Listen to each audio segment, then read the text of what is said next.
Welcome back to the Heat Check Podcast. I am your host, Chris Patrick. We are back for our November recording, and man, it is a good time to be a Valley sports fan. The Phoenix Suns season is in full swing. They're trying to make their way through the in-season tournament. The Arizona Cardinals are stumbling through their season. Kyler Murray's back, though, so there's a silver lining. And the Diamondbacks, of course, we talked about their World Series loss, but a great season, and now heading into the offseason for them. So we're going to go ahead and dive into all of those topics tonight. But I have to introduce first my co-host joining me this evening. First, we have the 2023 Groomsman of the Year, boasting 2 times Best Man in 2023, 4-time Groomsman, Michael Benjamin. What up, what up? I'm adding to the resume, fellas. How we doing tonight? Doing good, doing great. How were all those weddings for you, man? You had like 3 in a week? They were miraculous. They were marvelous. They were very enjoyable. But I'm excited to just coast into the new year and not have to do any more weddings. So feeling good, feeling great. Absolutely. I was thinking about that. I feel like a lot of my friends are married, and I don't know how many more weddings. I think just yours, Mike, that I have left to get out of the way. But yeah, hurry up, Mike. We'll see. No, nothing set in stone. No pressure. But yeah, who is that voice you hear? That is the man with 5,482 games played in Player Unknown Battlegrounds, ranked 369th in the world, Valley Sports Plug Tallman. Oh, hey, how's it going? I was not expecting that at all. No, that's a lot of games, man. That is. I haven't played that game in a long time, though, so give me some credit. Also, another fun stat to go along with that, 85 days of gameplay logged for When VSP Tallman. did you go and just look at that in preparation for this? Yeah, I did that in show prep. Yeah. Okay. Oh, my goodness. Hey, top 500, that's nothing to throw under the rug, man. I actually made that. I made that is a total. Well, no. That is some serious fabrication there. I mean, no, I didn't make that up. Is it really 85 days? We'll give it to him. It is really. It's 85 days exactly, which I was kind of surprised by. God, man, what am I doing with my life? I've been feeling the itch again, though, man. We might have to dust that one off, especially now that I got the new Xbox. Oh, probably yeah. runs nice, probably buttery, nice and crispy, man. Ooh. But we're not here to talk about video games as much as I would love to, because you guys know I'm an avid gamer. But let's dive right into this first topic, man. The Phoenix Suns, they're on a 6-game win streak. They had their in-season tournament game. Today, we're recording this on Friday, November 24th, the day after Thanksgiving. They beat the Memphis Grizzlies by double digits. And so now their only hope to get into the wild card is if a couple teams lose. Is that right, Mike? That's right. It's obviously when it comes down to the in-season tournament, everybody's still trying to kind of figure it out, even though our group play is finished, right? We're still waiting to see kind of what happens with some other teams to see if the Phoenix Suns can make that wild card spot, I guess, because there's one from each conference, and it seems like it's going to come down to differential. So today was a big game, and the Suns did it in a big way with that 110-89 win. Unfortunately, Kevin Durant did miss this one. He's been the healthiest on this team so far, but wasn't feeling too good with the foot today, so Bates Diop started for him. But we had contributions from guys that we've been seeing doing it early this season. Eric Gordon had 20 points. Grayson Allen had 14 points. Man, he had a lot of forced turnovers today as well. And then Devin Booker, no KD, so he went off. He had 40 points, 4 assists, 5 rebounds, and 4 steals, man. Ooh. It's going to come down to that point differential, like I said, because we're waiting to see what happens with the Nuggets, Pelicans, Kings, and the Wolves. Right now, New Orleans and Denver are both 2-1 in Group B. New Orleans has a 0.7 differential, and Denver has +3. I believe Denver is down kind of big right now to the Houston Rockets, so that works in our favor. And then Sacramento and Minnesota both are just 2-0. But the Kings are playing the Wolves tonight, and I think they were up a little bit early. The Pels play the Clippers at 8:30. So it kind of sucks because the Suns are stuck waiting to see kind of what happens, and these other teams kind of know what they have to get. So even if they're up big in one of their games, they'll be able to kind of put their starters on the floor and push the pace, see if they can really expand on their leads, maybe blow out some teams by 30. But that's what the Suns did today, too, to give themselves a good cushion, right? Yeah, we saw Book chucking up shots right until the very end of the game. He banked in a 3 with about 15 seconds left or something like that. I'd like to say he called that, but we'll never know, unfortunately. We'll never know. And it was funny because we were watching it on streaming it through to my TV through YouTube TV, and we both got the ESPN notification of the final score, so we knew they scored a 3-pointer. And I look at Mike and I was like, "Oh, who do you think it is?" And he's like, "Probably Book." And I say, "Oh, I think it's gonna be Eric Gordon. He's open in the corner." And sure as shit, Booker just takes it himself. And maybe he called bank, maybe he didn't. But yeah, it's really interesting. This in-season tournament, man. Like you mentioned, that point differential there.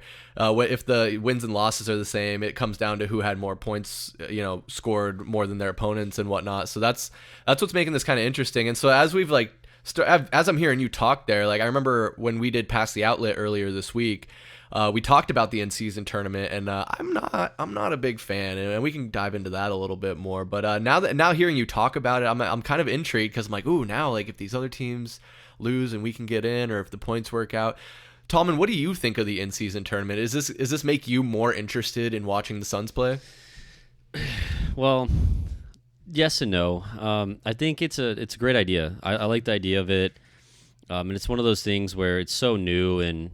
It's going to take a couple of years, I think, for people to really get into it. But at the same time, it's like, what's that saying? What, the NBA season doesn't start until after Christmas?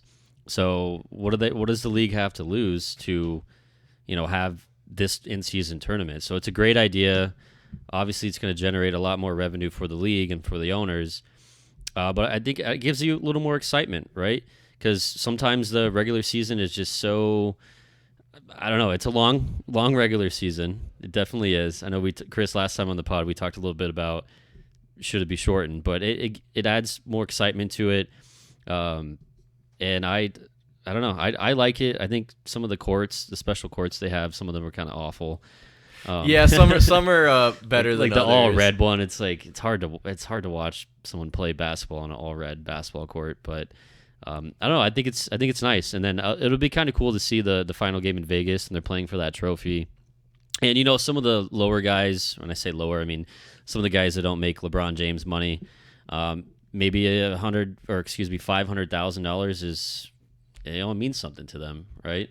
Yeah. So I don't know. I like the idea so far, but like I said, a couple years, they get it under them for a couple years. I'm sure it'll be a lot better. Yeah, I think that's completely fair. I mean, it's the very first year. They're going to work out some kinks. I imagine there'll be a little bit of shifting going on. But it is intriguing, right? Because just watching that game today, the players were playing harder in a game in the end of November going into December. I mean, we're not even into the dog days yet. I know, Mike, you and I on Pass the Outlet were talking about, maybe this tournament happened a little early in the season. I think you and I were both talking about wanting to see it potentially near the end of December, right? Yeah, end of December, early January. But you did bring up a good point, Chris, when it comes down to maybe why they did put it where it is, because they're competing with the NFL. I know they structured the games around game days, so you're not doing in-season tournament games on Sunday, but it's giving you that purpose to continue to tune in on Tuesdays and Fridays. And Chris, I know you were talking about earlier how you've been really getting into over and unders on NBA games. Yep. You should be betting every single Tuesday and Friday on the over, because these teams are going to be pushing it to the very end. But got to echo what Tallman said as well. Obviously, this is the first iteration. You're going to see what works, move the kinks through, but it's a new wrinkle to the game. It's something different. So I'm always at the perspective of giving something a chance to see if it works. And then if it is, gaining traction, people are liking it, and the incentives work for the players. I think that's the biggest thing too. Yeah. Not only for the fans. True NBA fans are going to be invested no matter what throughout an entire season. Doesn't matter. But if you can get those people who are basically just like, oh, I'm not going to watch until the end of March, until playoff basketball is coming up, because that's when the true game is going on. People are fighting for seeding and whatnot. And there's no NFL, no NFL just getting started. It's kind of one of the main sports that are still on TV, other than the NHL. But yeah, give it some time, Chris. Give it some time. Maybe it'll grow on you. Sounds like it might have already, just a little bit. It might be creeping up a little bit, and yeah, I'm with you guys. I think I'm curious to see where it goes in the next couple years, especially if guys play hard. I think they should maybe address the incentive structure a little bit. I don't know if just giving them money, a little extra money, is really that much of a carrot. Like for some guys it is for sure, because I mean $500,000, even if you are making a lot of money, is not nothing. You know, that's a fun weekend or 3 or 5. I don't know how quickly these guys run through money, but it's a new car. Yeah, it's a new car, man. Yeah, it's a down payment on another property. You know, build your net worth a little bit. The one thing I would say about that, though, is the guys who really get the true benefit from the money aren't really making the impact in these games, right? Yeah. Like if the Suns were to somehow make a run and win the in-season tournament, Saban Lee is going to make some nice cash added on top of it. Is Saban Lee going to play in any of these games? He's not. Probably not. At this point, he doesn't have a spot on this roster. So, but hey, give him some carrot. Maybe D-Book is pulling extra, dropping 40 to make sure that Saban's getting that extra cash at the end of the day. Yeah, that's true. Looking out for his guys, because I mean I don't know what the league minimum is these days. I think it's probably somewhere between 600 and 750,000. But yeah, so literally when you put it in that way, then 500,000, that's basically doubling your year's earnings just by winning one tournament. I mean, whether you had a role in it or not. But don't discredit those guys on the bench. Like obviously we've had this conversation, Mike. Just gonna mention Pass the Outlet one more time. Anyone who doesn't know, Mike and I do a show on YouTube, and also here on Spotify, where we just talk basketball, any basketball topic, not just NBA.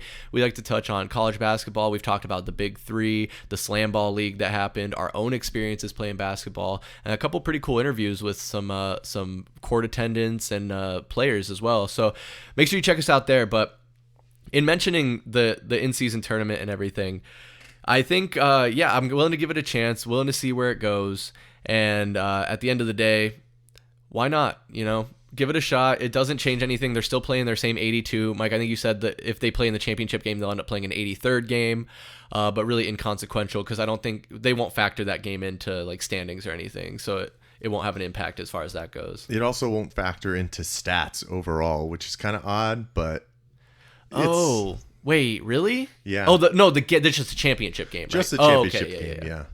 Because somehow, I mean, this tournament is going to start, I think, around December 2nd, and it runs for about 10 days. So there's a lot of unscheduled stuff still that we're waiting to see kind of pan out. So it's going to be interesting, to say the least. And that's one of the other facets why I'm so intrigued with this in-season tournament, because what happens down the road with having to reschedule games against Eastern Conference teams, like say the Bucks and the Celtics make it in and they have to play each other again. Because normally you play Eastern Conference teams maybe 3 to 4 times, and you play Western Conference teams, if you're from the East, just twice a year, right? One at home, one away. So if a team plays somebody in the championship, because it's East versus West, that's inconsequential. You can still roll with that. But if you're playing your same conference opponent another way, does a game in February get changed and then they have to move things around? I didn't even think about that. Yeah, it's a fluid schedule right now, like with the league through this tournament. I didn't even think about that. That's huge. That's a very interesting point. Definitely something I think we should dive deeper on. But in the sake of moving things forward and covering all the topics we have on the docket tonight, guys, we have yet to see the Suns' Big Three in action all at the same time in the regular season. First, it was, I think, Devin Booker out. Then it was Bradley Beal out. Kevin Durant and Bradley Beal were out today. Tallman, are you optimistic still for the Big Three being able to have enough games together going into a potential playoff run this offseason? Or this postseason, I should say? Yes, I think so. I think them shutting down Beal probably until after Christmas. I mean, let's be real. I mean, we'll probably see him again after Christmas. Shutting him down right now just makes sense. You know, get him on the bench, get him rest up. None of this. He plays 2 games, then he misses 3, plays 1, misses 2. It's like the guy needs to get healthy. So they made the right choice by shutting him down. We'll probably see him again after Christmas, but I mean, even then, I mean, there's still. I already mentioned it's a long season, and I know seeing Durant not play today. I mean, that doesn't scare me though. Durant's been, their most available piece of the Big Three this entire season, but I think they'll have more than enough time to come back and and it's gonna be a thing to watch for sure. Because even just watching this team with Booker and Durant, and we're beating up on some teams, some good teams too, and then you forget, you're like, oh yeah, we still have Bradley Beal coming back, right? So it's like, wow, this team is already a powerhouse with Booker and Durant because they're just absolute superstars. Like, it's going to be so awesome to get Beal back, but I think there's going to be enough time for them to build that chemistry. And Beal played 2 games this season, right? Is 3. it 3? Okay, 3. And I mean, he had a couple, or what? I know he scored like 24 points in one of the games, but I think that was when Booker was out. But they're gonna have more than enough time to get it together, and I think they're gonna do something special this year. I sure hope so, man. And I want to remain optimistic too. I mean, it's Bradley Beal dealing with what's been listed as lower back tightness, as far as I know. And everyone keeps saying, back injuries are nothing to take lightly. You got to take this stuff seriously. And I totally get that. Like, as someone who's had a back injury playing basketball myself, depending on the severity, it really can affect your game. And so I'm with you, Tallman. I want him to get healthy. I want him to be 100%. None of this, playing him at 60% or whatever, just to have him be out of the lineup again. Get him right. But I do hope that they get to play enough games together where they can build that chemistry, figure out the rotations. Because, Mike, we were really optimistic this offseason about how deep our team was going to be. Is it as deep as we thought, or is it a little more shallow? It's really tough to see the full vision right now when you can't get your rotations in order, right? We've had to continue to put guys in roles that they just weren't brought in to do. You have to commend guys like Eric Gordon and Grayson Allen because they've stepped into the starting lineup and have been, honestly, from their standpoints, they've been spectacular. I know, Chris, you've been giving a lot of flowers to Grayson Allen, and deservedly so, man. This guy has stepped in, started every single game, and has done what he's needed to do in order to keep this team afloat. Now, we know the engine runs off of Devin Booker, so we saw the jack stomping we put on the Grizzlies today, even though KD and Beal are out. But that's just because Devin Booker's in his prime. He is the guy. He's the lead. He is what this Phoenix Suns team is. So, man, I just think back to the last Heat Check podcast that you guys had and your discussions about what's the amount of games we might see the big three all play together for. And I don't know, guys, call me the doomer. I don't know if I'm betting over 35 games played in the regular season between this big three. I think I'm with you, Mike. Okay. Tallman, you taking the over on that? I'm going to take the over on that for sure. I want to say, when we did, Chris, did I say 50 or did I say 60? It was It was at very least optimistic. 50. Yeah, I think I don't know. It was either 50 or 60, but and that was a month ago. But when we only right. No, I'm taking the over for sure on that 35. I think because we're 16 games into an 82 game season already. Beal's gonna get hooked up with Shaq. He's gonna get some icy hot, and Homeboy's gonna be okay. His back's gonna be feeling nice and good. Free of charge. Yeah, that's right. Maybe he'll star in a commercial next year. Who knows? So let me put it this way, Tallman. There's 66 games left for them to play. They haven't played a single one yet. Okay. So that's the thing, right? So, and we got teased against the Timberwolves, right? When we were, we were thinking that talk about blue. Yeah. this was going to be Devin Booker's game back. We were finally going to see these guys all get together and at home at that point. Ticket sales probably skyrocketed through the roof for about 18 hours. And then at the last final ding, they said that Bradley Beal was going to get shut down. Well, they said he wasn't going to play in that game, and I think either a day or two after is when they said he was going to get shut down for the 3 weeks. But yeah, they made the right call. But when it comes down to what we know from before this season and what we've seen for a track record of 5 years, it's these guys can't even play 65 games an entire season. And you also have to factor what the eternal goal is for this team, right? Which is to make a deep playoff run and get a championship. There's going to be one-off days where guys can't go. Yeah. Do you think that Kevin Durant really had a true, complete sore foot that would have held him out from tonight, guys? No, they saw that we were playing the Memphis Grizzlies. Yep. Maybe he had a small tweak, so they sat him out so he can get ready to go to New York and put on a display against the Knicks. That's just what we see in the NBA game nowadays. So not only if our guys are going to be healthy, there's going to be one-off days where one of them misses. And we still haven't seen the true Devin Booker quad issue. That takes a month. Well, it's usually either the hamstring or the quad. The hammy, right? The hammy, so we had the quad earlier, but the hammy is normally a year issue for the past 3 seasons. It is due. Obviously, Bradley Beal is already broken. The KD ankle is a concern. KD's 35 years old. Yeah. He's gonna get dinged up at some point this season. But so you're asking them to play at this point more than half of the remaining games together. I think that's a tall task, man. Yeah, but KD gets those veteran days off, right? Because he qualifies for whatever that rule was. Yeah. I don't have it in front of me. But why use them if you don't have to? Yeah. Oh, good. Yeah. Well, he could, dude. That's the thing. Like with these things, like there's always going to be ways because Kevin Durant could literally say he woke up with a migraine and he can't play. Like it could be anything. I got a stomach ache. I have food poisoning. You know, you could come up with any bullshit. So he must have had way too much fun on Thanksgiving. No, I think it was just too much green bean casserole. It's like, what do you do to your foot on Thanksgiving? But Tallman, did you have something, or I had a question? Yeah, for I was going to say. Okay, sorry. So because you mentioned there's 66 games left. Yep. We have 11 games until after Christmas. So that puts us at 55 games remaining on the season. But like we already said, we know for a fact those 3 guys aren't going to play all 55 of those games after Christmas. So you might be right. 35 is a real number of how many games they're all going to play together. But I'm still taking it over. I'm thinking maybe a cool 42, 43. Yes. Yeah. I like it. I think they need at least 25 games. Yeah. They should get that pretty easily. Yeah, I think that's the 8 that they have. I think with that's Durant. attainable. Yeah, that's the thing, right? The last quarter of the season, if you get good camaraderie with everybody really set in their positions, guys are free flowing, then that one-off communication like we've been talking about, Chris, guys have been playing on the floor together, so sometimes you don't even have to make call-outs for guys to know where to go. Right. That comes with playing with each other. We 100% know this, and we just haven't been able to get that out right now.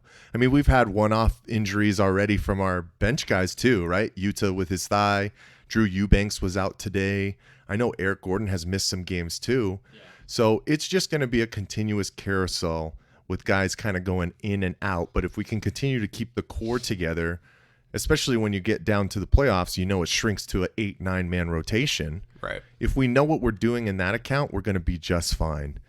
And like Devin Booker said at one of the press conferences before we went on this 6-game winning streak, you got to tell the fans more so than the players to relax with early season stuff when you're looking at 4 and 6. But that was where we were. We had some concerns, and we've been on a nice little winning streak. There's still little ifs and ands right now. Yeah. I will say this 6-game winning streak wasn't against all of the best talent either. So we'll have some good tests coming up early within the next couple of weeks as well. But they're moving in the right direction, because when we did our Suns recap, we were in 10th place, right? We were at the bottom of the playoff standings if you were to start today with your planned tournament. Now, after today, we're sitting at 5th, 2 games out of first place. So early NBA season is always overreactions, but you try and go with what you see to start. That's all we can do. Yeah. At the end of the day, it's still a lot of reason to be optimistic with the Phoenix Suns, and whether they do only play those 20, 25 games together, or if it is 30 to 40 games, we'll take it, because the talent, I think, will exceed any obstacle. And once we get into the playoffs, just the goal of having them all 3 be healthy and ready to go and go through that run is just exactly what we need right now. Tallman, I don't want to go backwards too far and maybe not take up too much time on this, but I was thinking and talking about all of this. As a Suns fan, what was more disappointing? And I think I know the answer to this, but what was more disappointing? Was it Bradley Beal not being able to make the Big Three's first start together in the regular season? Or was it Kevin Durant spraining his ankle before his first start playing with the Suns? That's a good question. I'm going to have to go with Beal. Really? That was that is okay. That is not what I expected. No. Spicy. Mike, do you agree? Well, I don't. I think it was Kevin Durant. Okay. No, I want to hear what Tallman says. Yeah, wait, because all right. Well, I think it's easier to say that now because we all know how last season ended, right? Yeah. So it's easier to sit here and say, for me personally, of course, it's my opinion, that I think Beal has been more. It's been more disappointing because it's like, yeah, I mean, come on. I mean, when that trade went down, how excited were we? We were stoked. Like finally we have the big three, and then DeAndre Ayton's out of here. So like this is the real deal now. And one thing I heard was it was like opening your gifts on Christmas morning, and you get to look at them, but it requires batteries. But you don't have any batteries, so you can't play with your toys yet. That's perfect. All you can do is just look at it. So I heard that. I think that was Dan Bickley said that, and that's an incredible way to put it, where he's absolutely right. So we're sitting here looking at this nice shiny toy that we can't play with. He can't play. We haven't seen him play yet, and we don't know what this team looks like when he does play with the other two superstars on the team. So I didn't mean to throw you off there. Wasn't the answer you were expecting. No, I love it. So has Tallman swayed you, Mike, or do you still agree? No.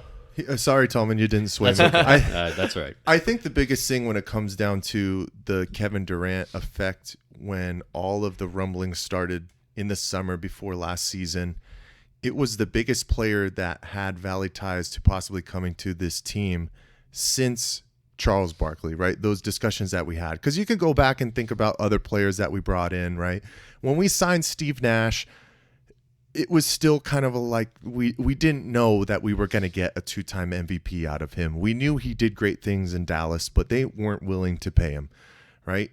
When we signed Chris Paul, it was kind of similar, right? We knew he was a perennial all-star, a guy who had been really successful in this league, but was a little bit aging, a little bit older. So you were still kind of like, what impact can he really give to us, even though he had a great season with the Oklahoma City Thunder beforehand?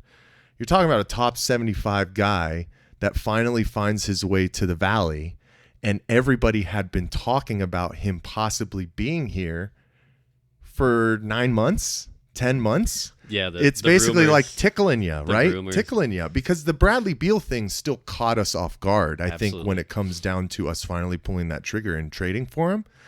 So for him to go down, the people were hyped. It was going to be the first time they could lay eyes in Footprint Center with Kevin Durant in a Suns jersey, and for him to go down that way and then eventually miss about 2.5, 3 weeks, I think that was more shocking than asking if Bradley Beal, who hasn't played 50 games in 5 years, if he was going to be ready to go at the start of the season, especially when he hurt himself in the preseason. So unfortunately, that wasn't a surprise. Yeah, no, Mike, you're absolutely right. Like, you were talking about us courting him for 9 months. Like, he was a target in the offseason for a trade. It didn't happen, so we went through the season, still nothing. I don't think a lot of us thought anything was going to happen. And, guys, it was February 9th, 2023 that we traded for Kevin Durant. He has only been a Sun for 288 days. So you talk about the hype and the buildup to get him here, to have him finally get traded to us. He was injured when we traded for him. Said he was healthy. He was healthy. He was fully ready to go, and just rolled his ankle in warm-ups, and he was out.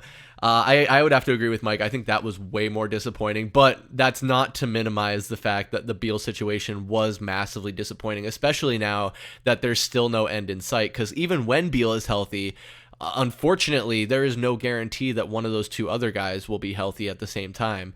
I mean, you can just hope, and so far, so good. Kevin Durant this is the first game he's missed all season, as far as I know.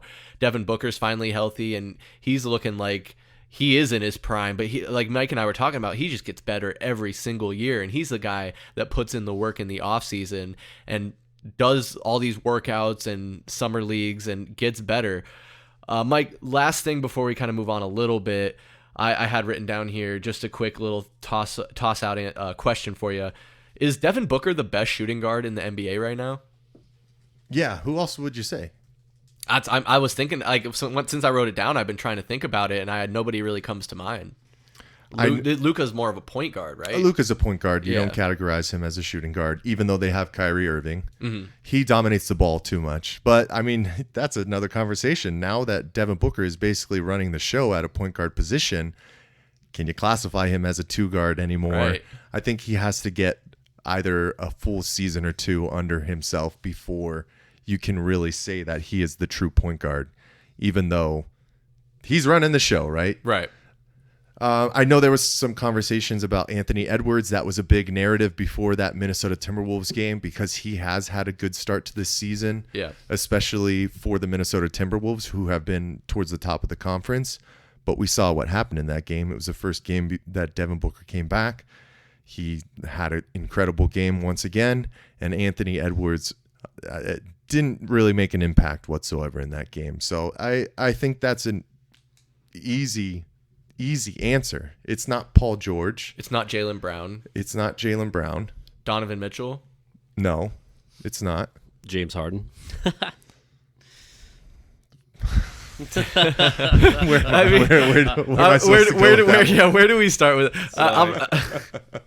Don't start with James I was Harden. gonna say I'm not gonna start.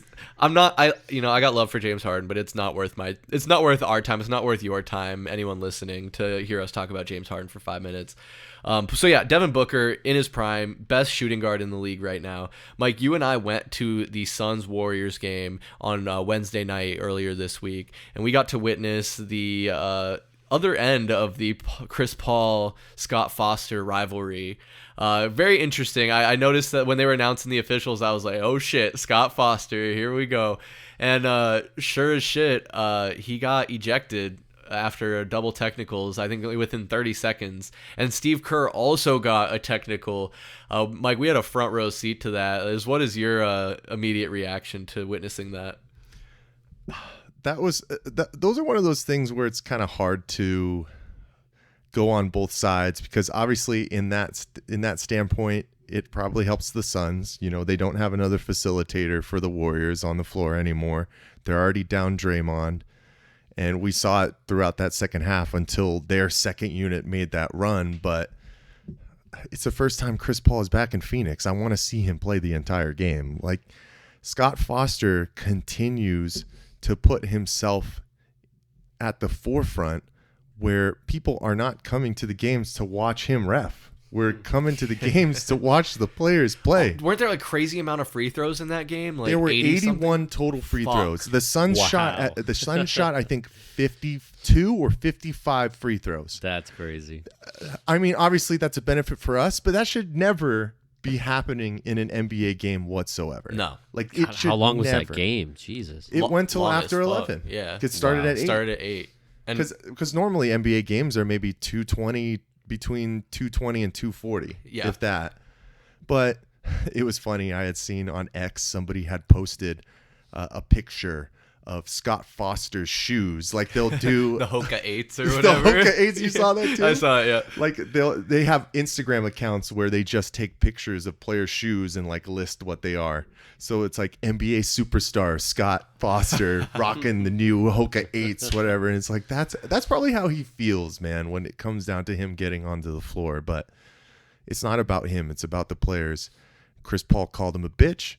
Yeah. And that was it for him. That was a great video. It was kind of tough to see, I think, at the end of the day when I think about it. It was good for the Suns, obviously, but I wanted to see Chris Paul out there the entire game and see, how this game would have went completely. Yeah, could have been a much different game. I mean, Suns had a 20-point lead at one point. Warriors fought back and made it close in the end, but the Suns were still able to have a decent lead to close them out. I totally agree with everything you said there, Mike. Scott Foster is one of those officials that makes it about himself, and I have a lot of questions about him because of his ties to Tim Donaghy and all of that, and just the way he officiates these games. It just it makes you wonder. We were talking about it literally at the game while it was happening. If you're the league and you're scheduling these games and this is a thing, like, why do you schedule Scott Foster to officiate Chris Paul games? Like, there are plenty of readily available officiating crews where you can shuffle them to make it work, and instead you continuously create these situations. Like, it just blends into those conspiracy theories of things being rigged or fixed or for the shows and the laughs. They did it on purpose. Like, yeah. Absolutely. Don't you think? They did it on purpose? They like the drama, man. It gets some extra clicks. I mean, more exposure. I mean, they're not worried about people thinking it's fixed. I mean, it's all about the drama. I mean, come on. Something you can put on ESPN on Thursday morning and have a 25-minute segment talking about it because it's in November of the NBA season. They're still trying to generate conversations from early season. But Yeah, it's his first game back. We know the narrative that has gone for years with Scott Foster as well. Why would you even put yourself in that position? So for the league, do the positives of that that attention and that free press outweigh the debt? Like, I think it's a bad look for the league for them to do that, because we're not the only ones sitting here asking why is he officiating this game. They see it as a net positive for them, man, because it's drawing in clicks. It's no drawing such thing in as bad conversation. press, right? It has people talking about the game this early within the season, which is what they've been trying to do with the NBA in-season tournament, obviously. So you generate narratives somehow, and we love the juiciness, right? We love when guys are having issues or fights on the floor and that kind of stuff, because it gives us a talking point, right? It like exactly. Yeah, Draymond Rudy Green to Gobert start getting what did he get fined for getting choked out? Yeah, the dude got choked and then he got ejected and fined. No, but that makes no sense. Yeah, I just think it's absolutely ridiculous that they had Scott Foster officiating Chris Paul's return to Phoenix. And they did a video tribute for him, which was sweet. He got a did they really? They did. He got a standing nice. O. People appreciate Chris Paul, as they should. He did a lot for this organization. I can't be mad. And he was traded. But another guy who was traded also got a video tribute. DeAndre Ayton also made his return earlier in the week. And there was a mixed reaction of cheers and boos. Tallman, which side of that would you have landed on?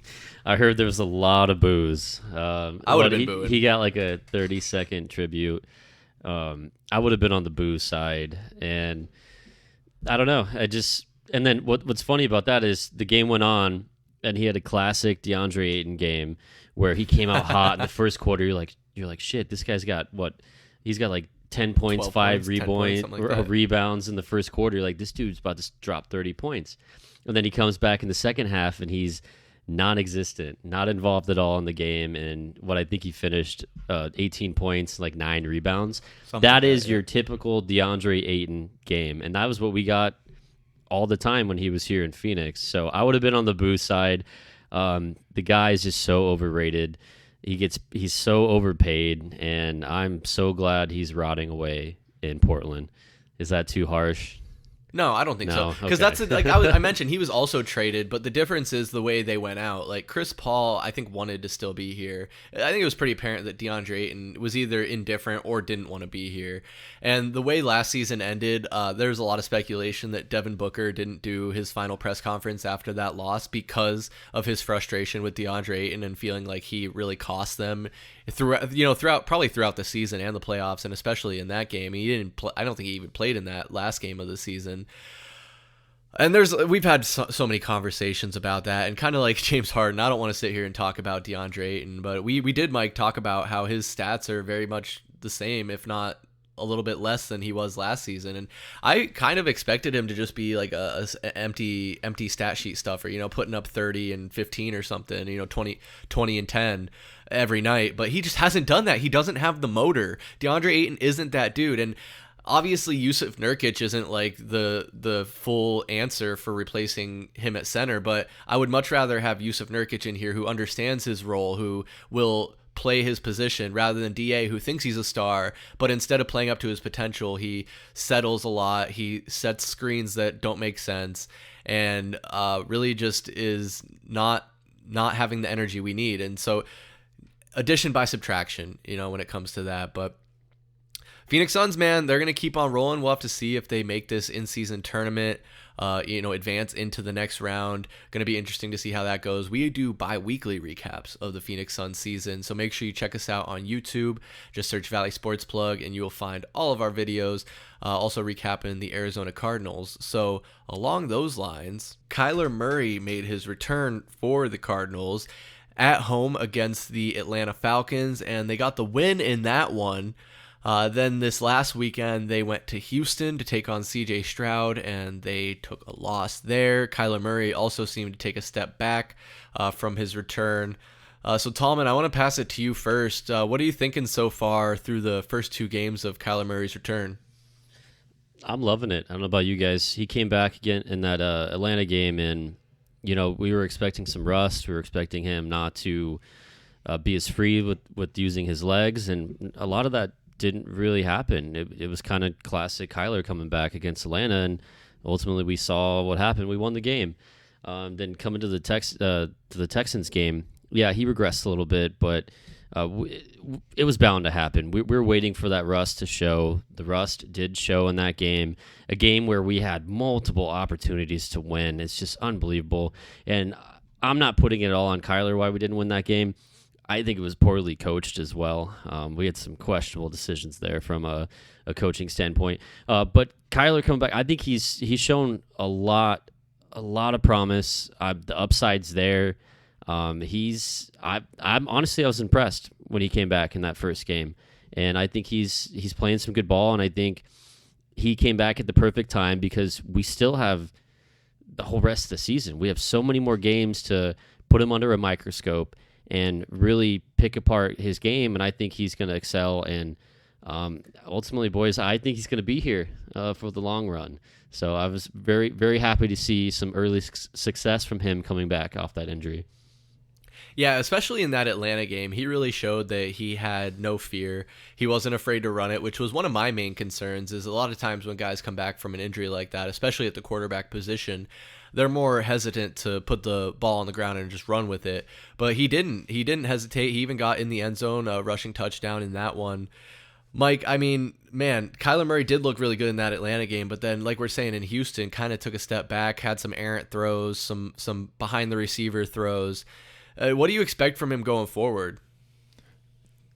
To be completely 100% honest with you, I expect him to keep us in games, and we do got to catch a couple of these dubs. I think this upcoming game against the Los Angeles Rams will be a good test.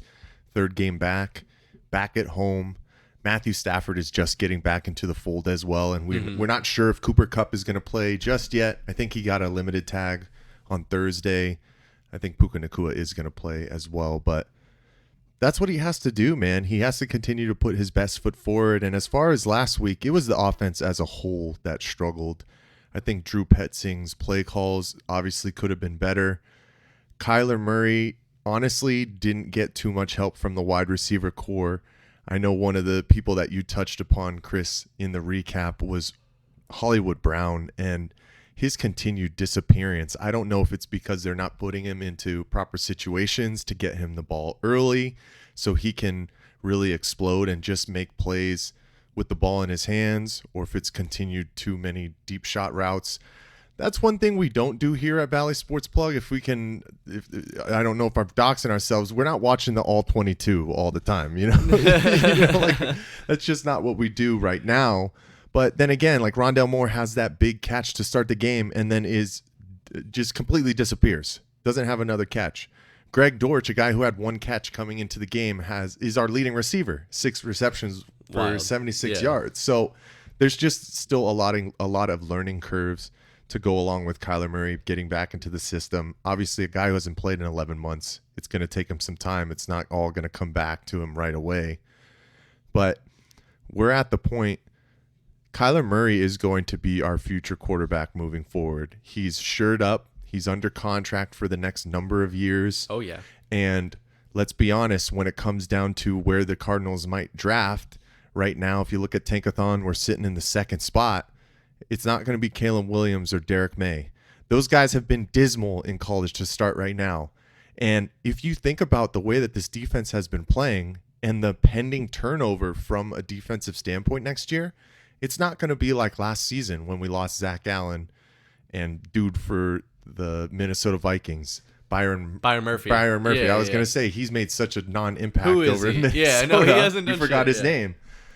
But that system is starting to thrive with the guys under it, and hopefully they'll be able to just add additions there. So you got to start expanding out the weapons and obviously shore up your front seven on defense and offensive line. There's just more things that you can focus on when it comes down to next season, other than your quarterback position. Absolutely. And for anyone listening, Cooper Kupp did avoid the injury designation for this week. He was a full participant in practice yesterday. So it sounds like he'll be suiting up on Sunday when the Cardinals take on the Los Angeles Rams. And yeah, Kyler Murray's return is definitely intriguing. It's been interesting to see how they're acquiescing to his play style and stature, quite frankly, in coming back. Fewer plays from under center, as we had seen with Clayton Tune and Josh Dobbs. Tallman, is that a concern of yours? Do you think they're going to build up to having him be under center more often, or is this just going to be how they have to utilize Kyler Murray because of those things, like I mentioned, stature and ability? Yeah, I don't know. I mean, I'm not going to be surprised if we don't see him under center a lot, maybe for the rest of his career. I mean, think about it, guys. If you're put yourself in his shoes, right? So Kyler Murray, he's way more. How big are his shoes? I'm sorry. I don't know. They're probably pretty 7.5. Probably pretty small. He gets the big kids section at Kohl's. Yeah, or Journey's kids. He's so much more comfortable in the shotgun. So, and that's where he's excelled out of the shotgun. Granted, it really handcuffs the offense and, run game, play action, all that fun stuff. But I mean, are you really going to just force this guy under center when he's not comfortable there? And what we saw when he's under center, when he turns his back to the line of scrimmage, he doesn't do very well when he turns back around with his reads. He ended up throwing that interception in that last game. I mean, the guy, I don't know. I mean, so okay, what I'm saying here is don't force him under center. Leave him in the shotgun. That's where the kid's comfortable. I mean, and in the off season, maybe he's really got to put in some work on that. But right now, he can't do it. Whenever he turns his back to that line of scrimmage, he struggles coming back and being able to read, the defense. I mean, it's just obvious because he never does it. The guy just, right. He's got to get those reps in under center. But obviously, when you're under center and you're able to hand the ball off to your running back who's already in almost full stride, rather than when you're in shotgun and you just say, hey, here's the ball. Yeah, try to run through all those big-ass dudes on the line of scrimmage. It's going to hurt the running game. James Conner helps, though, because he is a powerful runner. But, I mean, if we can get him under center and we can get those run plays where, like I said, you have your running back already at full speed when he gets the ball, you're going to have more success. But he just can't do it. I don't know. He just can't do it. No, I think you're absolutely right. And tying into what you're saying, the play action is a huge part of being able to open up the passing game. And so for a quarterback to have that ability is kind of crucial. And I think until Kyler Murray can demonstrate the ability to run that type of play successfully, defenses are going to call his bluff and think it's an option or, something like that. And it's tough because Kyler Murray does have the ability to extend plays with his legs where he can get yards himself, either, rushing it or extending a play to allow a receiver to get open. So you almost wonder how much, they really value that if they really want to force him under center or play to his strengths. And I think that's going to be an interesting, proposition for this coaching staff moving forward. But Mike, what do you really think? Like, do you think Kyler needs to get under center more, or do you think playing to his strengths and letting him kind of go from the shotgun in that type of setup is more conducive, if you will? You always want to put your players into the best positions for their skill set, right? So right now what we've seen is Kyler Murray is the most successful out of shotgun. But I'm also the same proponent as where you have to continue to throw wrinkles into your offensive sets. So if sometimes you set up an I formation, freaking stack the line with two tight ends, run the ball down their throat, because that's one of the biggest things about this team right now is we have to continue to rely on the running game in order to open up everything, because it's just not there. Our weapons aren't there. No. Michael Wilson is going to miss another one. So you're talking about a wide receiver core that averages what, 5'9"? You don't have anybody that you can throw the ball up to other than Trey McBride. And that's another guy who is just getting into his role. So you have to give a grace period for that. I think the biggest thing about under shotgun too is obviously your offensive line and how fast is pressure getting to Kyler Murray right now. And it's been a revolving door at the guard positions. I know Will Hernandez has missed some time. DJ Humphries is a shell of himself. I wouldn't be surprised if he's not on this team next season. And Paris Johnson is a rookie who has shown great promise and is going to be a good player for this offensive line moving forward. But there's a learning curve, right? You're going to have times where he's getting dominated by guys like Nick Bosa and Chase Young and Aaron Donald, those guys coming off the edge who have been perennial Pro Bowlers in this league. So it takes time. I don't want to go out there and say, no, we can't put him under center ever. Because if you want to be a complete quarterback, you got to be able to do it all, damn it. Like, it's not just, you can't be a one-trick pony. I don't care how big you are. You got to figure out a way to enhance your game and continue to add wrinkles into this offense, because that's what we've been missing. And that's what we've seen out of Kyler Murray over the past couple of seasons. You talk about the season where we started 9-1.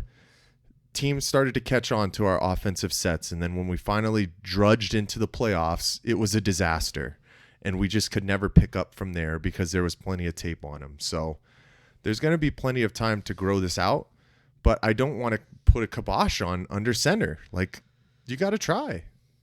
Oh, you nailed it though, because this team, they're so predictable when we're just running out of shotgun every single play. I mean, your bag of tricks can only be so big, right? And you brought up a great point about the pressure, because that has been, I mean, these last 2 games, or Kyler's first 2 games, what has he been doing a lot? He's been running a little bit for his life. He hasn't had time. I mean, we haven't even seen the guy really step up in a pocket with confidence yet, because you can't. How can you when there is no pocket? You can't. You're literally, every time he's rolling out to the right. But it's the predictability, though, of the offense when you're in that shotgun. And, I mean, you pretty much nailed it. I mean, there's tape on all of it. We know what Kyler's going to do if he doesn't have a quick read. If he doesn't hand off the ball and he's going to throw it. If he doesn't throw it right away, what's he going to do? He's going to scramble out of the pocket. He's either going to keep himself or he's going to chuck it downfield on the sideline. Like, that's... I mean, the book on Kyler is very short, because that's all he does. It's short. Yeah, you want another short joke? I'm sorry. Oh man, give the kid a break, dude. He's just I feel bad for him. He's not even that short. He's like 5'10". 5'10". Yeah, but then put him in a good pair of cleats. After a nice shampoo, he'll be glistening in the sun with his nice tall cleats, and maybe he's 5'11". Dude, put him in a pair of Converse. He's 6'2", man. Have you seen those things? Holy shit. There you go. Yeah, get the kid some heels. I'm sorry. I didn't mean to derail you there. No, you're good. No, so I think the overall consensus here for this topic is, yes, we need to see him under center more. You need to challenge the kid. Like Mike said, if you're going to be one of the best quarterbacks in the league, you got to be able to do everything. You can't be a one-trick pony. Yeah, you're great at running the football and scrambling out of the pocket, creating plays when you should be dead to rights, and creating plays with your feet. But, you got to be able to do, all the big football stuff like under center. I mean, his numbers are crazy in his career. He spent, maybe 2% of snaps under center in his entire career. That's not an accurate stat. I'm not looking at it in front of me, but I bet you that my guess right there is pretty damn close to probably what he's done in his career. Yeah, no, you're not wrong. But talking about Kyler Murray and maybe his future with this team, we're looking at a $16 million cap hit for this season in 2023. Next year, that jumps up to $51.8 million on a cap hit that the Cardinals are going to take for Kyler Murray's services. And I think that's the elephant in the room here is Kyler Murray our quarterback of the future? Is he the guy that we're going to have eat up, a third of our cap room, if not at least a quarter of it? And how much can you build around him with that much wiggle room left? Like you mentioned, Drake May and Bo Nix, Caleb Williams, all highly touted college prospects coming out. We were talking about it when we were doing some show prep, is like, do we really want to take a gamble on that guy? And at the same time, or would we also be taking a gamble on Kyler, expecting him to fully flourish and become a franchise quarterback at that $51 million price tag? I mean, I don't want to draw comparisons to DeAndre Ayton, because I think what Kyler Murray has done for the Cardinals is far greater than what Ayton has done for the Suns. But is Kyler going to live up to $51 million next season? When we're talking about him taking snaps under center and his ability on offense, his ability to stay healthy, what you can build around him. I mean, there's another whole question about the receivers we're going to have next season, the weapons we want to call it. Marquise Hollywood Brown is going to be a free agent. Do we re-sign him? How much money do we pay him? And so when you talk about two guys that could be commanding, potentially a total of $70 million combined or more of the cap space, then you still have to build out a defense. And there's just a lot of questions. So I know we kind of foreshadowed this a little bit, and I know you guys are both on the side of keeping Kyler Murray, but I think there is a case to be made for how he plays in these next, 5-6 games of the season. Is this really a prove it to keep his job, or is it a definite for sure thing that he keeps it? Mike, what do you think? I think it's still open-ended, and you have to when you talk about an entire regime change. The one thing we've always said is this isn't Jonathan Gannon and Monty Austin-Ford's guy. But as the season has gone along and they've seen his progression through his rehab, it seems like they've taken an immense liking to him, and you can become the guy even if you weren't drafted, right? I think one of the things that Tallman has talked about for a while now is we do see that big cap hit and the big numbers when it comes down to Kyler Murray's contract. But at the end of the day, I think after next offseason, he's probably going to be the 7th or 8th highest paid quarterback. So yeah, probably close. Yeah. So you're sitting in a good position, because one of the other conversations I've been hearing too is, what are the Dallas Cowboys going to have to do next offseason?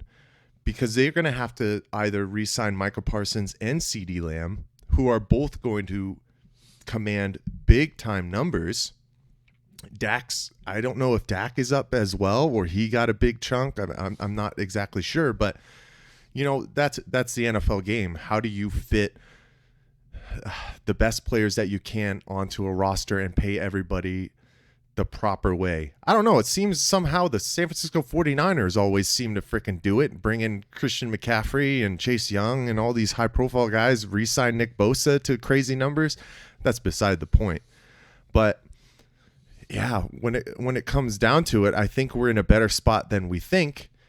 And a big reason of that as well is because of the draft capital that we've been able to collect from our previous draft with all the workings that Monty Austin-Ford did.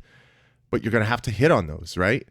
And we've started to see some successes from the guys that they brought in this season. When you talk about Dante Stills, who has had a nice rookie season.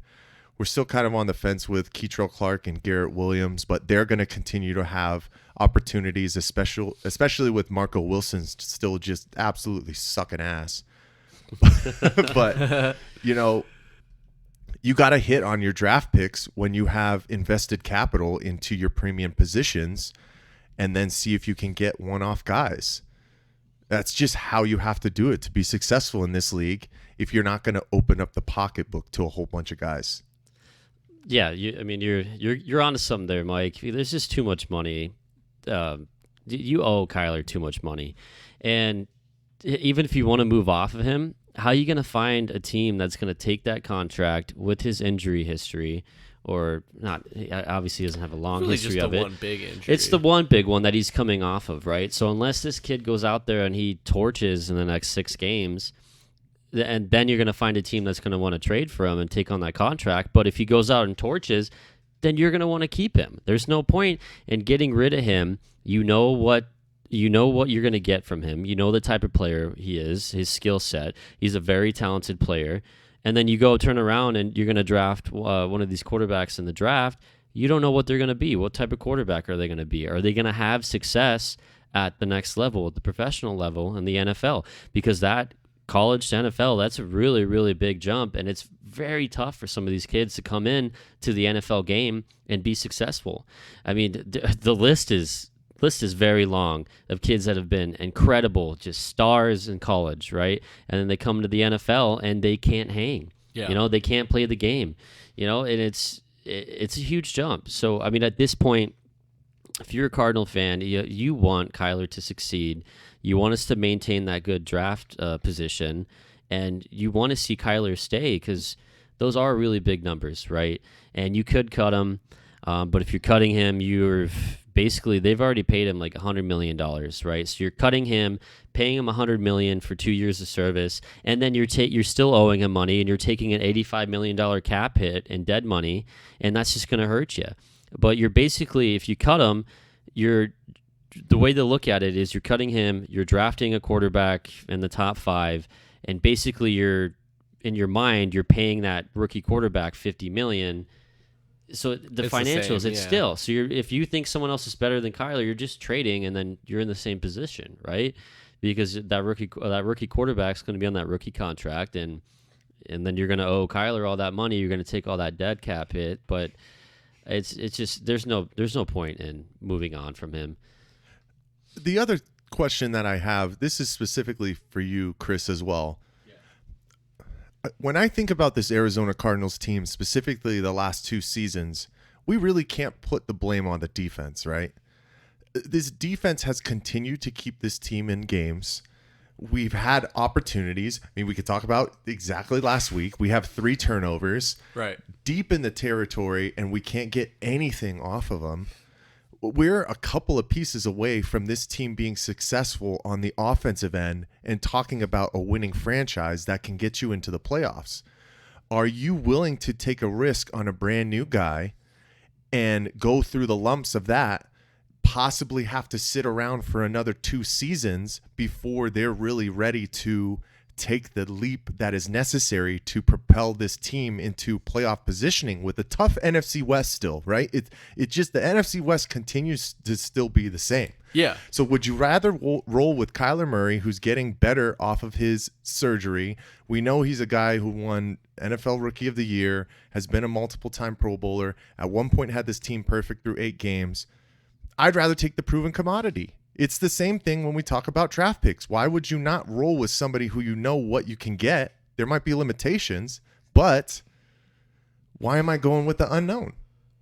Yeah. No, I think that's the perfect argument right there, and why I think that I've been kind of moved towards wanting to keep Kyler Murray. I mean, what we were literally talking about it, like I don't know, like you're exactly like you're saying there, it sets you back to have to draft a rookie, and then you have to build your whole team around that timeline. And I mean, some of the moves they made this offseason and what they did, which is not a lot, kind of leads me to think that they could be leaning towards that way. But I think they're still on the fence where they did want to see what they had in Kyler Murray. Tallman, I don't think there's any world where you cut Kyler Murray. Like, if you don't find a trade partner for him, you're keeping him no matter what. Yeah, you have to. Like, cutting him is doesn't absolutely make just sense. not an option. Like, no. why are you going to eat that much money? It makes no sense. No, it doesn't. But I think that is, for me, if Kyler doesn't prove himself, if this offense wants to go in a different direction with a quarterback who can be under center, and they have a clear plan, either through a trade, through free agency, or the draft, if they really like one of these rookies, I mean, I know even Michael Penix Jr. out of Washington, his draft stock is rising rapidly. Yeah, he's like top 10 in he's some of the mock drafts. Yeah, he's pretty good, man. So I don't know though. Again, like there are rookies that have come in and been day one starters who have shown that they're able to do it. I mean, just look at what Brock Purdy is doing with the San Francisco 49ers, and he was Mr. Irrelevant. Like, I know those are one-off situations, but like when you have 4 or 5 really highly touted quarterback prospects, like there is some level of intrigue there. But I just think if there's no trade route for getting off of that contract, you have to keep Kyler no matter what. But I am very curious to see what happens in the last half of the season with him at the helm, being the quarterback, and I think he will shake off the rust by the end of the season. And I'm more optimistic than not at this point. I think the way he played against Atlanta was really impressive, and that was my biggest concern was, is he going to be hesitant to run? Is he going to be a different player? And he really just picked up right where he left off, and that's exactly what you want to see. So that's what really gave me, I think, a boost of optimism. But when we're talking about these weapons that he has, and he will need weapons to get success and to show that he's worth it too.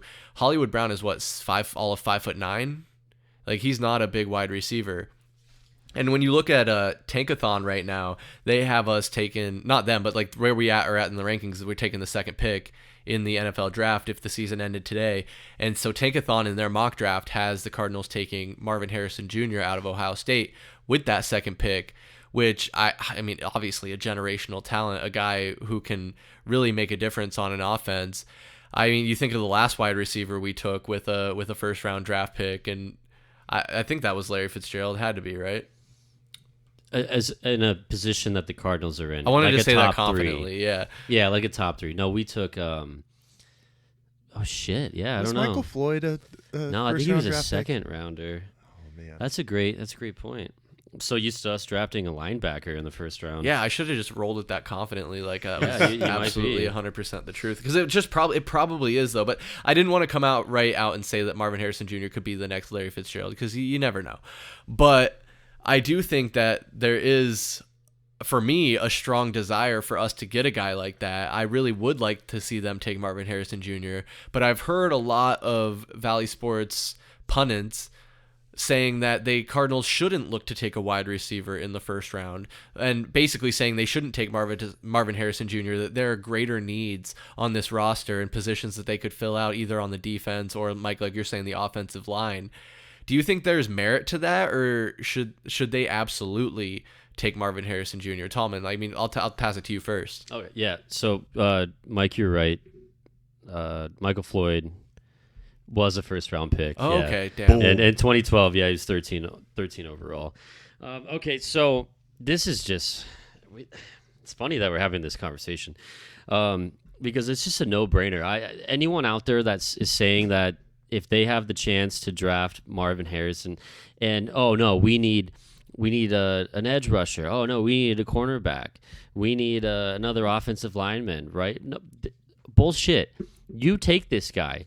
This guy is probably the best player in the draft. How often is a wide receiver one of the top 5 draft picks? Not too often. I feel like more often than you Let think. me go ahead, Tallman. Let me look this up real quick. Nowadays, in the last couple of years, it's been you have 3 quarterbacks flying off the board, 1, 2, 3, because quarterback is the most needed position in the NFL. It's the toughest position in all of sports. That is the hardest position out of any sport across the board. And to find people that can succeed at the highest level against the best competition, against the fastest, strongest, quickest people in the entire world, it's really tough. It's hard.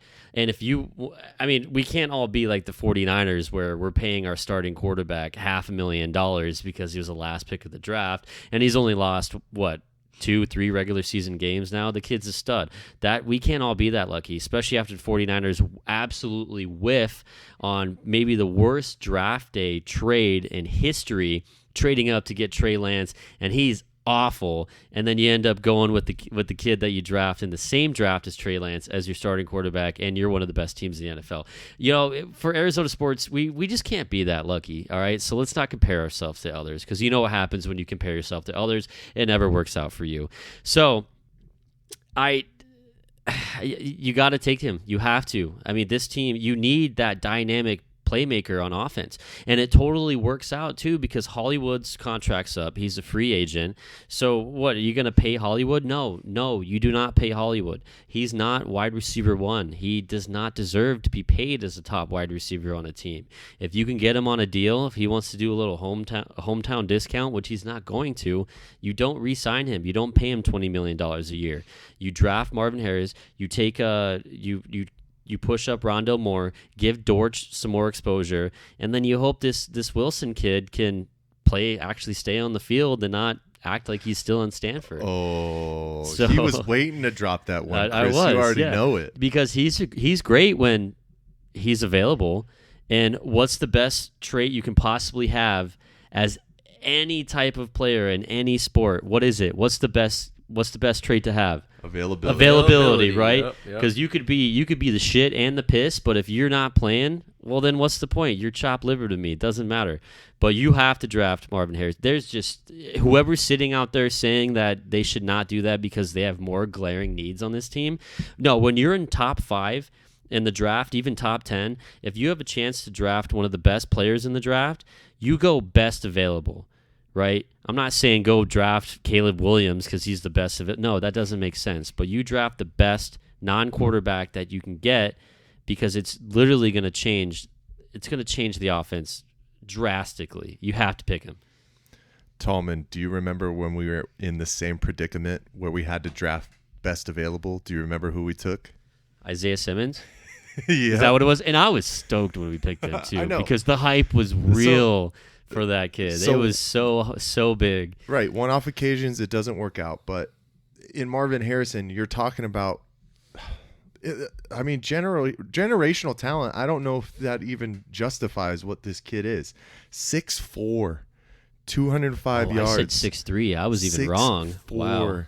huge target. That's what we need. Has incredible speed, has great hands, and it is a need that this Cardinals team is going to have. So when they talk about all these other positions, like you were saying, that we need to address, we have to address the wide receiver position, because Rondale Moore is a one-trick pony.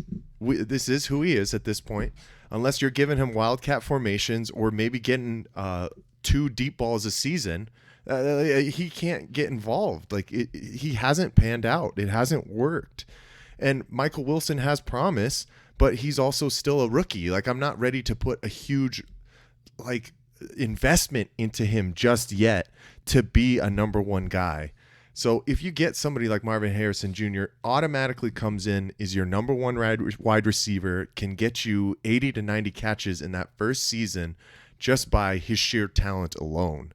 It's a no-brain decision. Now, when it comes down to obviously what might happen, where it might not be the case if the Arizona Cardinals finish with the number 2 pick, I got to bring up another guy, Kyler Murray's guy, in CD Lamb. If he doesn't re-sign with the Dallas Cowboys, the Arizona Cardinals are going to make a push for him, and they should. I'd love to have him. And this guy has been a incredible. superstar in the NFL, man. He really has. I mean, this year alone, he has 78 catches, over 1,000 yards, and 6 touchdowns already. Through week 12, that's... Yeah, he's won me some money, too. He can almost get you, if you think about it, at the end of the day, he's going to get 1,500 yards in an offense that is just high-flying with the Dallas Cowboys, and the ball goes everywhere. For him to still dominate with those kind of numbers is impressive. You're That would talking be about the an easy Cowboys decision. a lot, Mike. But that's I'm the a little, only reason why I'm comfortable. That's the only reason why I'm thinking about, if that opportunity comes and you have the number 2 pick, maybe Monty Austinfort pulls a switcheroo once again and trades off of You're it. saying trade the second overall You pick trade for off of it, CD? you gain Yeah, I other think that's capital, real. I think then it's you a can look possibility. to get a top-tier Never even thought about cornerback, that. maybe an inside guard. Look I to think that's address exactly other what they're options. looking at, But yeah. that's the only way.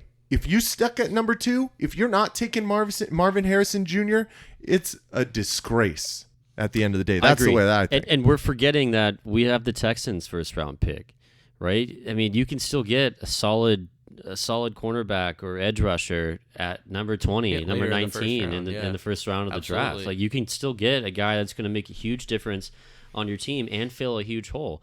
So, I mean, I guess all we have to hope for is the Texans just to absolutely fall off the edge right now and just have a terrible rest of the season, but it's probably not going to happen. We're probably going to have that second first-round pick is going to be 18, 19, 20, 21, but like, we can't forget about that. You got to take Harrison, and then you still have that first-round pick to where you can fill your most glaring need on the team, no matter what side of the ball it is. Yeah, because I mean, any player taken in the first round has a shot of being great.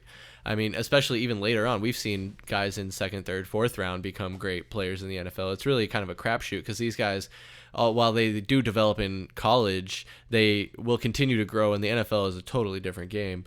But I was a little bit wrong, guys. There is precedent for taking a wide receiver top 5. In the last 10 years, there have been 4 receivers taken top 5, but none of them... Last 10 years? In the last 10 years. Oh, Do you want to try and name them? Yeah, Yes. go for it. Oh, Do shoot. it. Start it off. Do you want to go by year or just any you can name? Just name them off.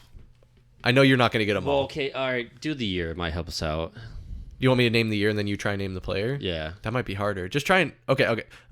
So we'll go most recent to furthest way. So in 2021, there was a wide receiver taken with the 5th overall pick. 2021. I think I know this one. Oh, shit, go. Garrett Wilson? No, it is Jamar Chase. Oh, okay. Yeah. In 2017, there was a wide receiver taken with the number 5 overall pick by the Tennessee Titans. Oh, A.J. Brown. Oh, yeah. No. No. Oh. What? In 2017? You're not going to get this one. Corey Davis. Oh, damn it. Okay. In 2015, there was a wide receiver taken with the number 4 overall pick. 2015? 2015. That wasn't OBJ, was it? No. What? I guess if you say the team, it's going to give it away. I guess I'd be worse at trivia Yeah, then. this is hard, man. The Raiders. Dude, Henry Ruggs III? No, Nope. he was 2015. more recent. Oh, okay. Oh, He doesn't play for the Raiders anymore. Amari Cooper. Correct. Yes. Okay. In 2014, there was a wide receiver taken with the number 4 overall pick. Oh no, that's is going really too fun. far. I That's should've- almost a decade. I don't know if Yeah, I that's can what pull I'm that saying. one Yeah, out. I shouldn't. Who was the team? I believe it was the Buffalo Bills. I could be wrong. He did play for the Buffalo Bills, though. It's not Stephon Diggs. No, he was on the Vikings. I think he also played for the Chiefs later in his career. Oh, God damn it. Travis Benjamin?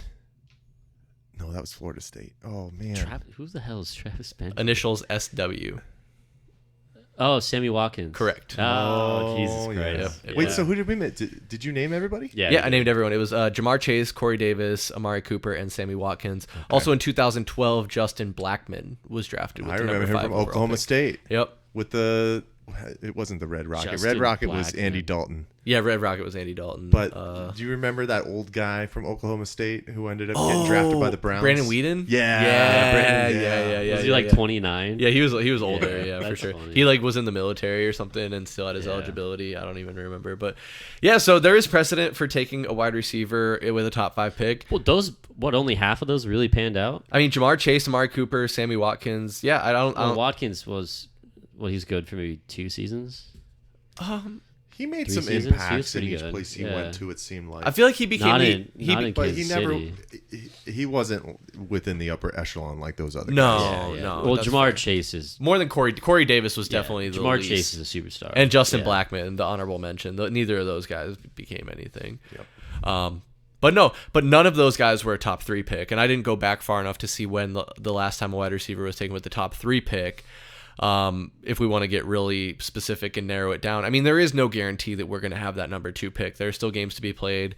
I mean, with Kyler back, the hope is that we can win some more games. It seems like this team is trying to be competitive and win games, which is good to see. You know, I hate the whole tank mentality. I know teams have done that. I know we've joked and talked about us doing that a little bit, and you can talk about Jonathan Gannon's play calling decisions and maybe not taking the points at times when he should, but I think you could probably chalk that up more to a first-year head coach still trying to figure it out, and maybe just being a little too aggressive or optimistic or whatever you want to label it. But yeah, going to be real fun to see what Kyler Murray can do with this new offense, new coaching system.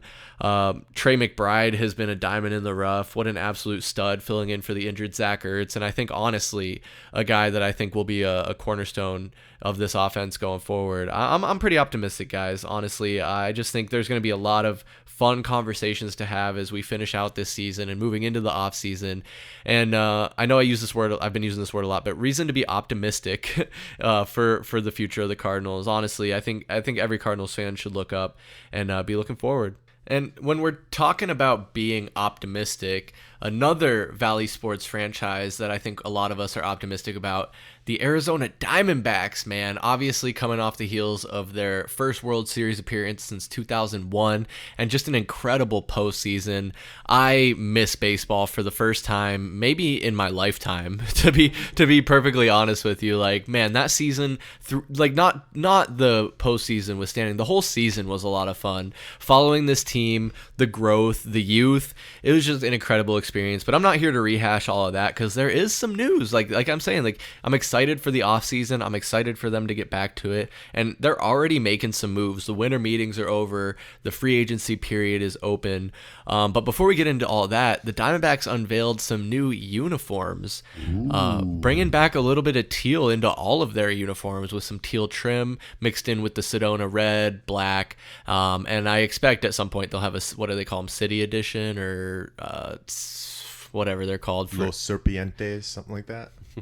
Yeah, but Tallman, what do you think of the new uniforms with bringing the teal trim back? Yeah, I think it's sweet. I mean, the teal is huge. I mean, just going to some of those playoff games, when you're walking around, a lot of the fans are wearing the throwback colors. You know, the black and teal, and you know, you don't see a lot of the red. I mean, right now I'm sitting next to Mike. I'm wearing a teal D-back shirt, and he's rocking an old school D-backs teal hat. So, but really, just seeing the fans love the teal, man, and I'd love to see them just go back to the original Diamondbacks uniforms, but I mean that's probably not going to happen.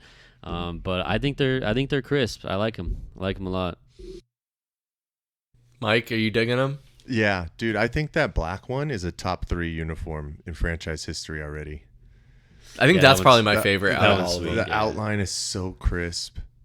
I like how I believe the red ones is like the red full Diamondbacks logo or name across it. That's pretty cool too. Our A hasn't changed either than the outline. It's clean, crispy. Take advantage of a huge World Series run and make sure that you put this team in front of everybody and just keep it rolling. I kind of got caught off guard with them bringing new uniforms. I didn't really know that it was something that was in the works, to be honest with you. Yeah, I had no idea. It was a complete surprise to me. And guys, on this podcast for the first time, can I admit something a little bit embarrassing? Sure, go for it. All right, so it was the other day. I think I was listening to the radio or something, but I didn't realize that the Diamondbacks logo, Mike, the one that's on your hat with the snake, it makes the letter D. Excuse me? Did you know that, Tallman? Tallman, am I blowing his mind right now? Tallman's at a literal loss of words right now. Wait a minute. What did you All right, think it was look then? down. I just thought it was a snake. Let me see. It's like a coiled snake. I thought it was just a coiled snake. It makes a that D. is a D. It's a straight up D. It's always Because they're been the a D. Diamondbacks. Oh. It's always been a D. Oh Fuck. no, Oh, Chris. You should have kept that one in the vault, God man. damn it. All right, I can't. But I just exposed Tallman too. You just did expose me, No, man. y'all both. I wasn't ready to come out Jeez. yet. I wasn't ready to come out. Why did you just...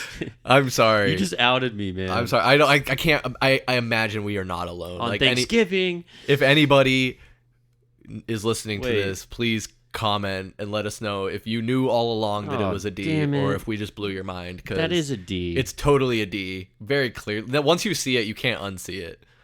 Oh. I thank you, Tallman. I feel so much Yeah, better. yeah. I really appreciate it. You got me, too. Mike, you knew all along. Of course I did. No, you did. Your He's Valley capping right sports now. cards are teetering at the moment. Chris, we might have to pull back out your Pittsburgh one and leave you over there. Holy Oh shit. no. I just don't have an A D? excuse. I don't have an I excuse. don't have an excuse. It's a Yeah. D. It is a D. That's a total D. Because they're the easy Diamondbacks. to tell. Come on, man. Not really. no. It looks like a snake. It just dude. looks like snakes coil. Like they do Yeah, that. Chris, when you do it's getting ready to strike. When you put this one up on YouTube, you better put a picture of this logo so Yeah, people can I'm gonna have see to. and then make a mockery out of you because that's absolutely ridiculous, man. It is very clear. Very simple. Yeah. I'm embarrassed. Like I said, I had to admit that. I had to get that off my chest because it was just literally this week driving home from work that I realized, and it was brought to my attention that the snake logo is a D. And I think it was partially from a conversation about these new uniforms, which at first I didn't love them. I think change is always hard. You know, it's not easy, but I think they'll grow on me, especially once we see them in action and the whole team wearing them and out in the field playing their games. I would really like to see them bring back a retro uniform. They did it, I think, once last season, and Zach Gallen was all about it. He loves the purple and teal. Well, they used to do it every Thursday, right?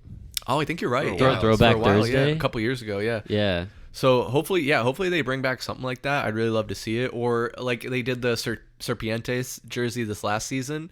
Maybe they do a different City Connect, right? City Connect. City Connect. Yeah, City there you go. Edition is NBA, I think. But yeah, City Connect was those fun jerseys that the MLB rolled out for their team. So maybe they do a more of a traditional nod with the teal and purple for that. I would love to see it. But uniforms aside, like I said, the Diamondbacks have been making some moves this offseason. The most notable so far is a trade they made with their favorite trade partner, the Seattle Mariners. They got Eugenio Suarez, the third baseman, which will hopefully answer our need for that. We gave up prospects Sevi Savala and Carlos Vargas, who Savala was a catcher and Vargas was a right-handed pitcher. But they weren't guys that were really slated to be coming up for us anytime soon. Obviously, we got those positions pretty well rounded out with Gabriel Moreno, obviously, and then with the pitching staff. I just don't think Carlos Vargas was ready to come up and be a part of this team. But that aside, Eugenio Suarez is the main piece here. Huge ad for this team, I think. He was... I don't want to say incredible. Like he had about, I think, a 250 batting average. He's a guy that can go yard, but he can also hit for average as well. And he's a above average fielder as well, from what I understand. So we were talking about guys, I think last month, like Matt Chapman, and going towards maybe trading for a Nolan Arenado type guy. Obviously, I don't think either of those moves are going to happen now. So Tallman, once the dust settles here, with as far as the third base position goes, are you happy with the way this trade cap happened? Yeah, I'm happy with it. I'm still trying to get over how that's a D and I'm such a disgrace. My goodness. We're not alone, Tallman. I guarantee you we're not alone. Yeah, that's good. I think it was a great trade. You filled probably the biggest hole on the team. The guy is he's 32.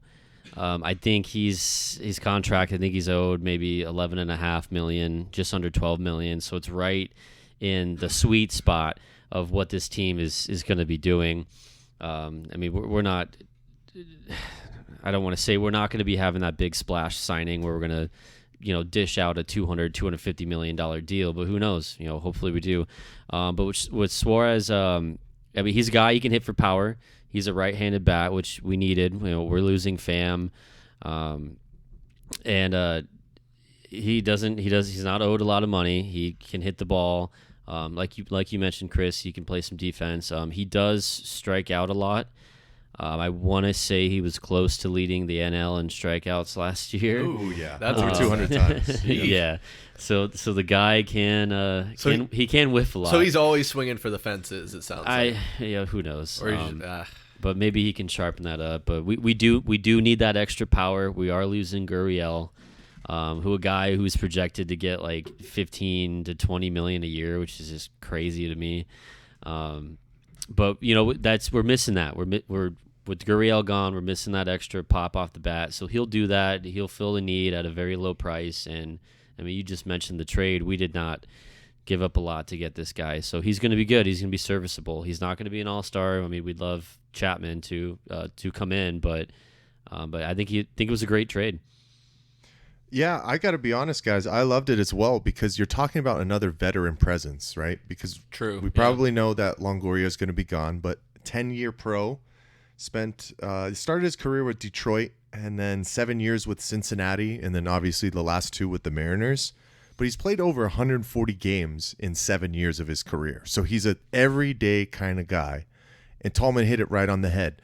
You're talking about production that's going to fit right in with what Lourdes Gurriel Jr. did last season. He hit 22 home runs, 96 RBIs.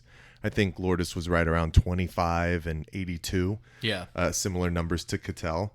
But, a guy who can be on the field every single day and still give opportunities to these young guys. I think that's going to be a big thing as well, because I was seeing some kind of not mock drafts. We're also used to mock drafts, but like mock roster everyday kind of what you might be looking at. And it sounds like it might be Jake McCarthy in left field, and then DH could be Dominic Fletcher. But the things are still moving around because, Tommy Pham has now elected for free agency. We already knew that Lourdes Gurriel was going to be gone, and Evan Longoria and Emmanuel Rivera were just kind of fill-ins until you could get something that was solidified moving forward. And we know this team is about filling in pieces at not discounted rates, but what works for them. We'll see. Maybe they throw the bag at some guys for relievers or another big starting pitcher. So for them to start knocking out stuff this early within the offseason is just awesome to see. Yeah, no, it really has been awesome, and I love that they're willing to use the money they made from this World Series run and the playoff run to reinvest it back into the payroll and make moves like this. I mean, when we talk about getting Matt Chapman, I think that was a little bit unrealistic, and I'm honestly glad they didn't do that because he's getting a little older. He would want probably a 4 or 5 year contract and about $20 million a year from what I understand, and it's just like to use up that much money on an aging third baseman, I just don't know if that's the smartest thing, especially like Mike, you're talking about the youth of this team and how much room they have to grow. I mean, the question now is like, did they get Geraldo Perdomo back, or are they ready to roll with Jordan Lawler as your everyday shortstop? I mean, those are, like you pointed out, a lot of questions, but there are so many more. And now with not getting a Matt Chapman, you you can use that money to go and get a pitcher, which I honestly desperately need another starting pitcher to put alongside Zach Gallen and Merrill Kelly.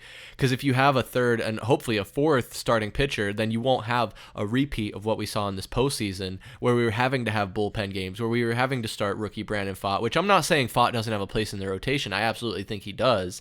But you also need another pitcher that can start and get wins and put us in a position to be competitive, because the bats were there a lot of the times last season and the pitching just let us down at the end of the day. And I know there were other times where it didn't always match up, where the batting would have a good day, pitching had a good day, but that's just baseball. You're going to have those up and downs. But in talking about the third base position and what the future might look like there, we did get Eugenio Suarez in that trade, and Paul Sewald was stoked about it on X. He was pretty active there, and a lot of Seattle Mariners fans were lamenting the fact that we're taking all their best players. So who's next? Are we going to get Julio Rodriguez? No, probably not. No. But we did get a good prospect out of AAA in the Yankee system, Andres Chaparro. Mike said I had to roll my R's there. So he plays third and first. He was number 8 in home runs in AAA last season with 25. So a power bat, third baseman. I don't know what his defense is like, but a guy that we now have in the wings, where if Eugenio Suarez either gets injured or isn't producing, I think he's a guy that could come up and see some minutes, especially now that I don't think we have Jace Peterson. Thank goodness, right, Tallman? No, we do. We still have Jace Peterson? Yeah. Oh, man. Okay, well. But he's going to be your utility. But he's utility, yeah. He doesn't infield. necessarily he's have gonna, to pitch. He's going to fill in. He's going to be good to have coming off the bench. And like Mike mentioned as well, we're going to have someone play the DH spot. So that's another spot where if he's a power bat, I don't know if you bring him up just to play DH, or if maybe Suarez plays DH and this guy plays third, but it sounds like Suarez has some defense. So I'm kind of all over the place here. But Mike, what do you think about our third base depth now that we've added 2 third basemen this week? Yeah, I mean, like I said, you're putting your best foot forward early within an off season. So now you can start transitioning your focus into other needs, right? We've already talked about shoring up our bullpen even more. Obviously, we don't make the World Series without what we did with our back end with Kevin Ginkel, Ryan Thompson, and Paul Sewald. If you run it back with those guys, that's great, but you still got to look to get a little bit more depth in regard to your 5th, 6th inning type of guys. And you just have to get another starter, guys. Like, you cannot stress this enough. And the beautiful thing is we know that the Diamondbacks understand that as well. You can't roll into another postseason bid only having 3 starters, and one of them being a rookie, who obviously in Brandon Pfaadt had a stellar postseason. But if you can bring in another veteran with you, get somebody who can slot into that third position so Brandon Pfaadt doesn't feel all the complete pressure, you pitch him in that 4th spot. I mean, then you're looking at a team that might really contend for a National League West first place finish this season, and that's the next step that this team has to take. And that's not unrealistic at all, and I love everything that they're doing, and it really starts with the 2 guys that have been cemented here in Mike Hazen and Torey Lovullo. Torey Lovullo, of course, getting the extension. I think Hazen is still under contract for a good amount of time, or at least a couple years. Tallman, like, how much stock is there in those guys and how much of an impact they've had on this organization? And I know it's kind of an overused phrase, but really building a culture here now. Yeah, sorry. A little footsie's never a problem. There you go. Ooh, hi. There's a lot of stock in those guys. I mean, they are just instrumental to the success this team had last season. Torey Lovullo, I mean, the guy finished, 4th in Manager of the Year? I think so, yeah. If that voting included the playoffs, he would have ran away with that award. 100%. He was hands down the best manager in all of baseball if you combine regular season and in the playoffs. But Lovullo has been incredible. I mean, he's the type of coach where, he's a player's coach. He really is. Players want to play for him, and they want to give Torey Lovullo their best every single time they go out there on the diamond. And I mean, you saw Lovullo; he got a lot of notoriety, I would say, throughout this playoff run, because you saw some of his, after they after they won the wild card and then they went to the World Series. You see these videos of Lovullo in the locker room, saying, "Let's fucking party." The guy was going at it. So you saw all these people in baseball react, and they're like, I had no idea how cool Torrey was. Like he's awesome. So he got to be in the prime position of everyone gets to see what Lovello's like. Finally getting the recognition. There he you probably go. deserved. Yeah, because he's great. I mean, there's a reason why he's been. Normally how many games did we lose? 110 2 years ago. Yeah. Normally, when you lose 110 games, you lose your job too. People were calling for his head. I mean, even just a year ago, people were asking if we should move on from Torrey Lovello. Yeah. So he finally got the spotlight, and people got to see, how great of a manager he is. So he's been great. Him getting his extension is 100% deserved on his part. We need to keep that guy around. He's incredible. The Hazen part, look at I've mentioned it to you guys before. I mean, I know there was was it the Red Sox rumors that they're trying to poach him? Because he came from there to us, yeah. I mean, he built an incredible team. I mean, anyone that can build a team that makes it to the World Series off of whatever our salary cap was is incredible. What he did an outstanding job. So keeping him in town, which I think he's gonna stay. I mean, to think about some of the stuff Hazen went through personally in his life. While being a member of the Diamondbacks organization, I mean, this is like home to him. So, and then you're basically sitting here, and he gets to sit back now and look and watch what he created. It's like watching your son grow up, right? Or your daughter, or your, let's just say kid. Watching your kid grow up, right? And succeed in different things. That's what Hazen's doing right now. So this is home to him. He's been through a lot of personal stuff. He unfortunately lost his wife, and in the same time, he's created a World Series caliber team. So hats off to him. I don't think he's going anywhere. I don't think you could throw any stack of money to him that would get him away from the Diamondbacks just because of the people that the company that he has with this organization and what he's done and the relationship that he has with Lovello. But those two guys they're a major key to the success of this team this last season, and there's just no doubt about it. Yeah, absolutely. I really agree with everything you said. What Torrey's been through, and to come out on top and finally get that recognition and show that he was pulling a lot of the right strings throughout the playoffs, and where players play and coaches coach, but it seemed like he was putting these guys in a position to be successful, and they were coming through. And just to talk about Mike Hazen, there was a really great article. I think I read it on ESPN, but I think it was shared on other media outlets as well, but it was just about Mike Hazen and his wife and his journey, because when he got the call to come here and be the general manager, right? General manager? Yeah. His wife was like all on board, and it's just, they have a great story, and it's really tragic what happened, and I feel really bad for the guy, but he's really overcome adversity, and I think that's what this team is really all about. I mean, unrelated of course, but I mean, they really embrace that underdog mentality, and Torrey has given some really, really incredible speeches, and not to do a hard shift here off of that, Mike, but you called it at the beginning of the season when we were doing our Valley Sports Plug season preview on YouTube, our live stream. I'm pretty sure, we can check the tape, but I'm pretty sure you said Corbin Carroll was going to be the National League Rookie of the Year. Check it. Check the tape. I'm not taking credit for that.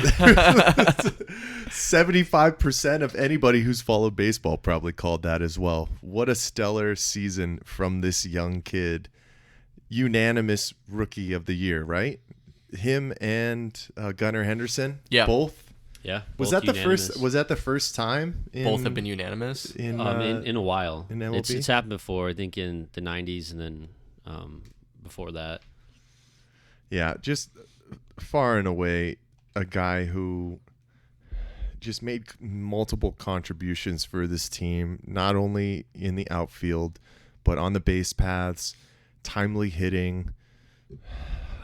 I get goosebumps thinking about where this kid can actually go, because you talk about franchises who are trying to find a cornerstone. It can be some of those teams who are trying to fight for Shohei.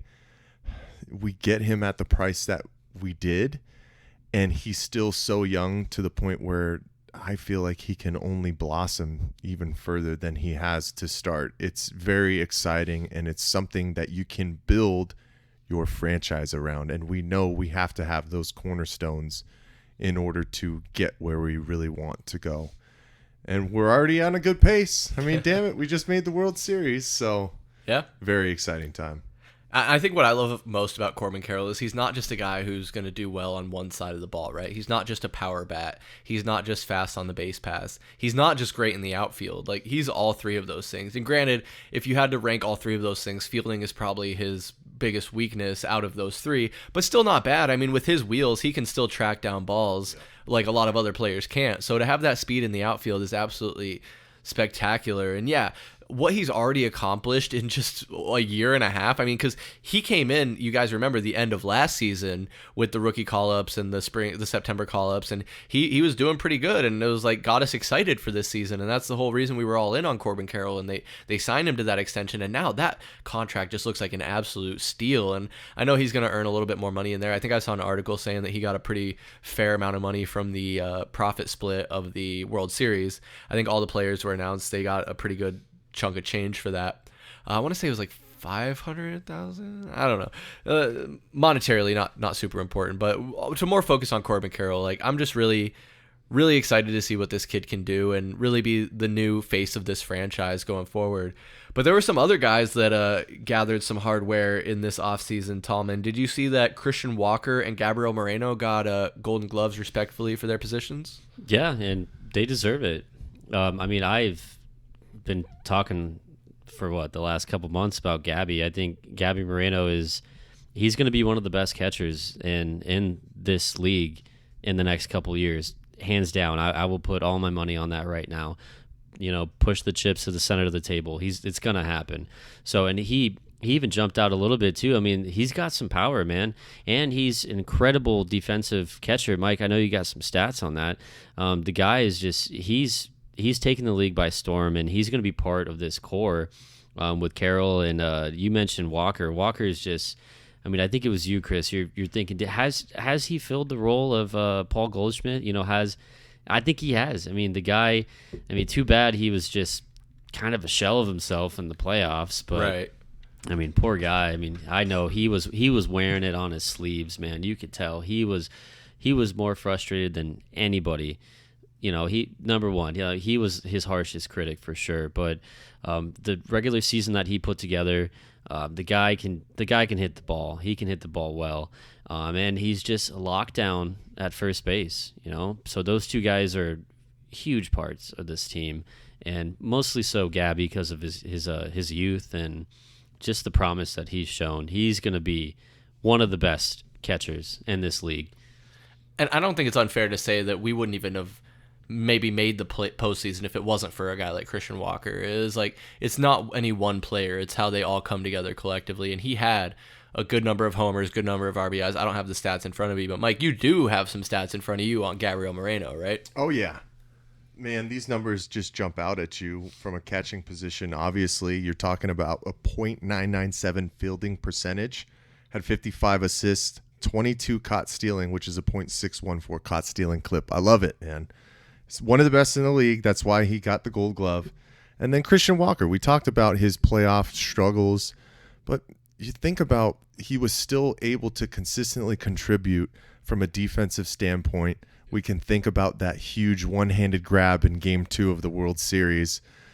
There's not many guys who can do that, which is just awesome. And he had a little bit of a tick better than Gabby. He was at .998 fielding percentage. Ooh. Had 77 assists. Guys, only 2 errors the entire season. 2 errors? No shit. Unbelievable. And then obviously he was part of 106 double plays, which are big, key, game-changing plays that you can see within a game. And he's a sure glove at first. Call him back-to-back. You can call him Dr. Disrespect 2.0 if you guys want to do that as well. But 1992. Dude, the way he stretches out he had a couple of those even when he wasn't doing so good with the bat, he was still a stud defensively and really showed that in the postseason. 100%. And I'm excited to see what kind of bounce back performance Christian Walker can have this year, because if there's anything that I can see from what kind of guy he is, he's going to take his playoff performance to heart. And I wouldn't be surprised if he comes out firing on all cylinders to start next season. So very excited what he can bring once again for this Diamondbacks club. Yeah, I'm really just so happy with this core group of guys that we have, and really excited for the future. I can't overstate that enough. But just the last thing I don't think we want to talk about the hardware that could have or should have been. You know, we mentioned Torey Lovello, maybe should have been more widely considered for Coach of the Year. But another Diamondback, Zach Gallen, was in the running for the NL Cy Young winner. He ended up finishing in third behind Logan Webb, and the winner was Blake Snell of the Talk about another San Diego two-time. Padres. Yeah, and Snell won in both leagues. He won in the American League and the National League. So another one of those guys. I felt like he should have at least finished second. I mean, Logan Webb, when you look at his stats next to Zach Gallen, weren't as impressive to me, especially when you consider that the Diamondbacks made the postseason and the Giants didn't. But my feelings aside there, Tallman, what did you think of Zach Gallen finishing third in the NL or the Cy Young race? You know, I think he was where he was supposed to be on that list. I think. I mean, the way that he just struggled after the All-Star break. I mean, because if he would have had the same second half as he did the first half, he would have ran away with that award.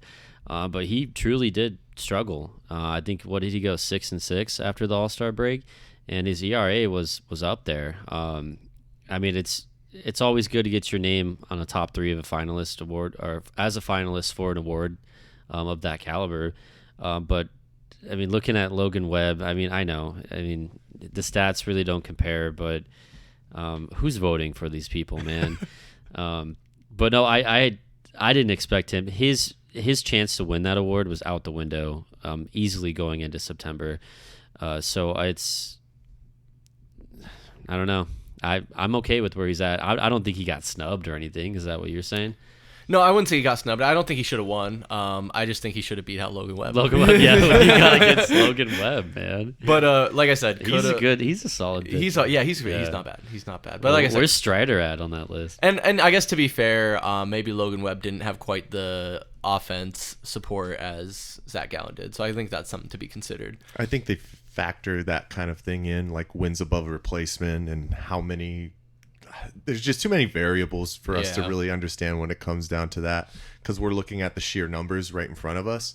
So it would make sense that Zach Gallen would end up above him. Yeah. But we still don't completely know everything. No. But that's a good question. Who does the voting for all that kind of stuff? Is it just I think it's MLB insiders? I think it's a lot of there's like a whole group of like reporters and analysts, and I think some former players. I'm not 100% certain, but regardless, like I said, we could sit here and talk about what coulda, shoulda, woulda been, but hey, we got some award winners. We got the roadie, Corbin Carroll. We got a couple Golden Glovers in Christian Walker and Gabriel Moreno, and just really excited for the Diamondbacks. A lot to be excited for in the Valley of the Sun and all of our Valley sports.